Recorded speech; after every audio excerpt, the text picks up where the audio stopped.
Once there was a hedgehog, like any other hedgehog, who lived with his wife, also a hedgehog, in a burrow next to a farmer's field. Now, one morning, the hedgehog was out for a walk, and as hedgehogs do, he was walking quite slowly, sort of meandering along, looking up at the sky and the sun and looking around at the fields and the forest in the distance, taking his time. And as he did so, along came the hare. Now, the hare did not take his time. The hare bounded across the field, leapt and jumped and ran, and came right up to the hedgehog and stopped dead and said, "Hey, how you doing?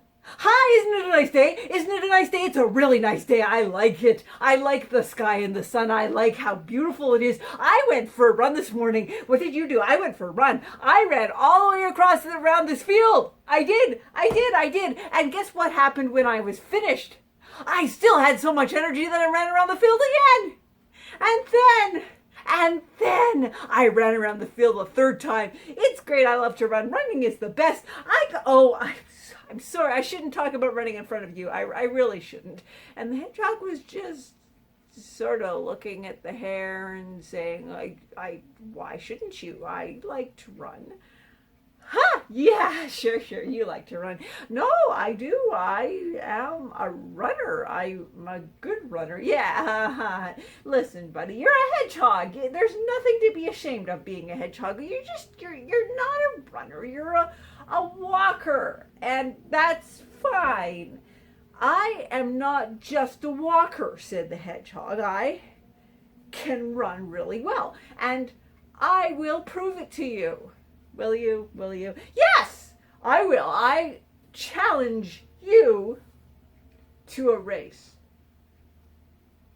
Ah!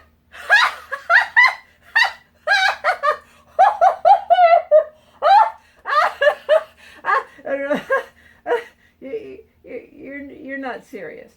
"Oh no, I am absolutely serious. I challenge you, the hare, to a race. You can't win a race against me." "Oh, but okay, let's go right now. Let's race." "Not yet," said the hedgehog. "This takes preparation.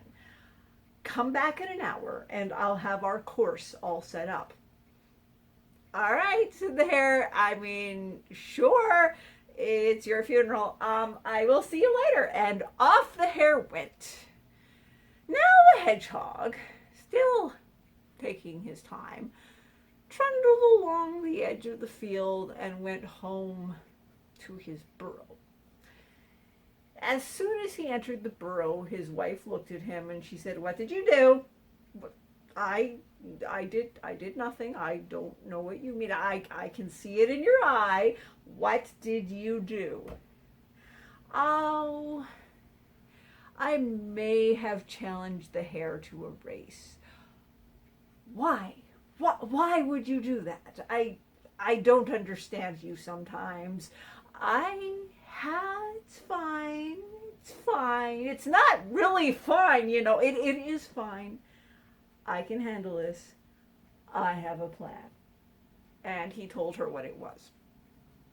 In the meantime, the hare was out kind of racing around, practicing, and running and leaping and bounding as hares do. And when the hour was up, the hare went to the spot he had last seen the hedgehog in, and the hedgehog was standing there at the edge of the field. And the hare said, "Okay, I'm ready, let's do our race." "Okay," said the hedgehog, I'll show you the course. So you see these two furrows here. Now, the farmer had been plowing, and he had plowed beautiful straight furrows into the field, and the hedgehog pointed down two of the furrows directly in front of them, and the hare said, yeah, I see them." "All right, that is your furrow, and this is my furrow. We will each run down our own furrow, and whoever gets to the end first is the winner." "All right," said the hare, "that sounds great." So they went to the end of their furrows, and the hedgehog said, "On your mark, get set, go." And off they went. Now the hare